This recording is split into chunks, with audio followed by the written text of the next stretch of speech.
Hello दोस्तों, कैसे हैं आप सभी लोग। आज का जो वीडियो है वो थोड़ा बर्निंग हो सकता है, आप लोगों को बुरा लग सकता है। कुछ लोगों को लगेगा जो समाज में धर्म सुधारक और समाज सुधारक ठेकेदार हैं और जो वास्तविकता में जीवन को देखते हैं उनको नहीं लगेगा।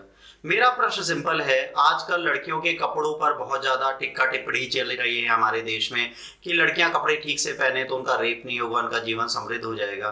क्या कपड़े ही क्राइटेरिया है रेप होने का? इसका जवाब आप खुद से ढूंढिए। क्या कपड़े छोटे पहनने से आप अराउज हो सकते हैं? बीइंग पुरुष मैं भी खड़ा हूं, मुझे पता है कपड़ों से ज्यादा सेंटिमेंट्स आपके अंदर होने चाहिए, पॉजिटिव नेगेटिव। अगर कोई आपको दो चप्पल मार के कपड़े छोटे भी पहन लेना, आप सच में बेइज्जती के मारे वहां से उठ के चले जाएंगे। तो भाइयों, ये दिमाग से निकाल दीजिए। कपड़े, अगर कपड़े इतना बुरा काम कर सकते तो शायद आप बॉलीवुड एक्ट्रेस को देखते टूट पड़ते, पर ऐसा नहीं होता। जहां पर सुरक्षा और जहां पर आपका डर होता है ना, वहां सब कुछ होती है। तो सबसे बड़ी चीज है, समाज में डर खत्म हो चुका है, क्योंकि इस पुरुष प्रधान समाज में पुरुष अपने आप को भगवान समझने लगा। घर की परवरिश जब प्रारंभ होती है तो पुरुष को आगे बढ़ाया जाता है, महिला को घर की नीचे दबाया जाता है। घर से पुरुष देखता है कि महिला नीचे दबी हुई है।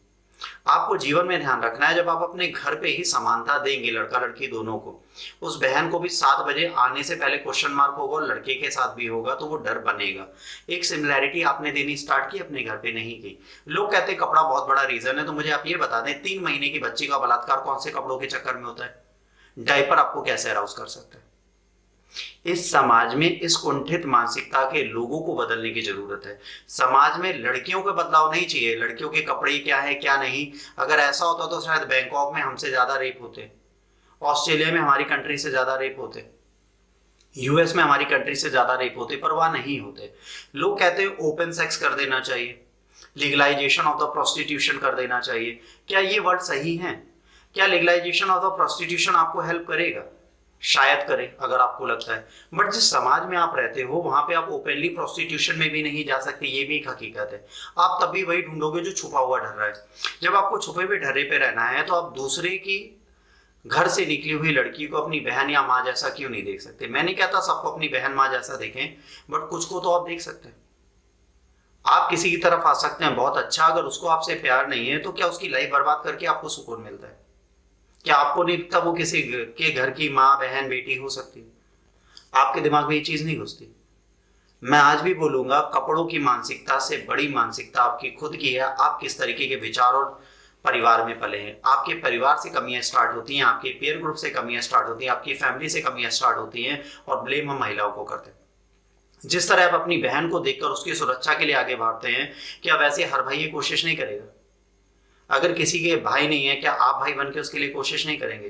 क्या महिलाओं का शोषण करना ही पुरुष प्रधान समाज की जागरूकता है? अगर ऐसा है तो ऐसे समाज को धिक्कार है।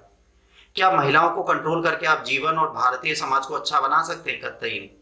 महिलाओं को समानता का अधिकार, आजादी देनी चाहिए, सीमितता के साथ देनी चाहिए, ये मैं मानता हूं। पर वो सीमितता सिर्फ महिलाओं के लिए नहीं, पुरुषों के लिए, बालकों के लिए भी होनी चाहिए। मेल डोमिनेटिंग सोसाइटी को इक्वल बनाना पड़ेगा, क्योंकि ध्यान रखिए, इस सृष्टि के सृजन में भी शिव और पार्वती दोनों लगे थे। अकेले शिव से सृष्टि नहीं पैदा हुई। जिस शिवलिंग को आप सम्मान से पूजते हो ना, वो शिवलिंग भी इसी सृजन को दिखाता है। पर आज पूजते तो दुर्गा को हो, पर बाहर जा रही हर एक दुर्गा पे गंदी नजर रखते हो, तो ऐसी पूजा का क्या फायदा? अगर आपको लगता है इंडियन परिधान में एक्सपोजर नहीं है, तो साड़ी से लेकर सूट तक डीप नेक और बैकलेस आते हैं। आप कौन सा परिधान पहनाओगे? बुर्का पहनाओगे? हर बंदा तो बुर्का नहीं पहनेगा।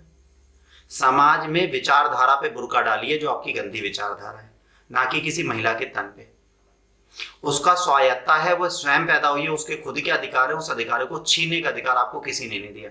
अगर उसके माँ बाप उसे नहीं रोक सकते तो आप कोई नहीं हो सकते उसे रोकने वाले। इस समाज में महिलाओं पर, आचरण पर, उन पे छीटाकसी करने वाले लाखों लोग हैं, पर किसी महिला का साथ देने वाले बहुत कम लोग मिलते हैं। क्या आप साथ देंगे?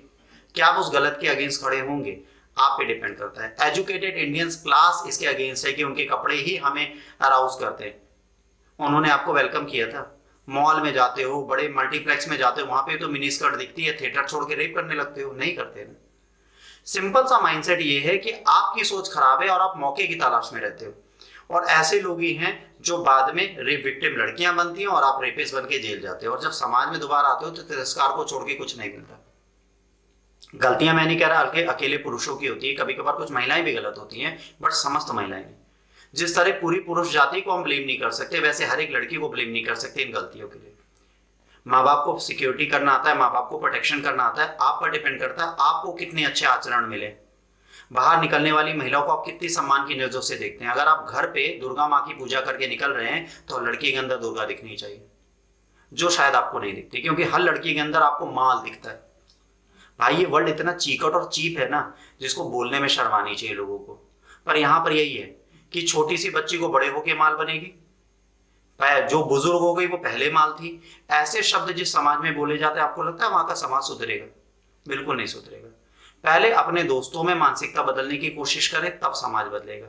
और उससे पहले खुद को बदलें। अगर आप खुद को बदल सकते हैं तभी इस वीडियो को शेयर करिएगा, और नहीं बदल सकते तो बिल्कुल मत करिएगा।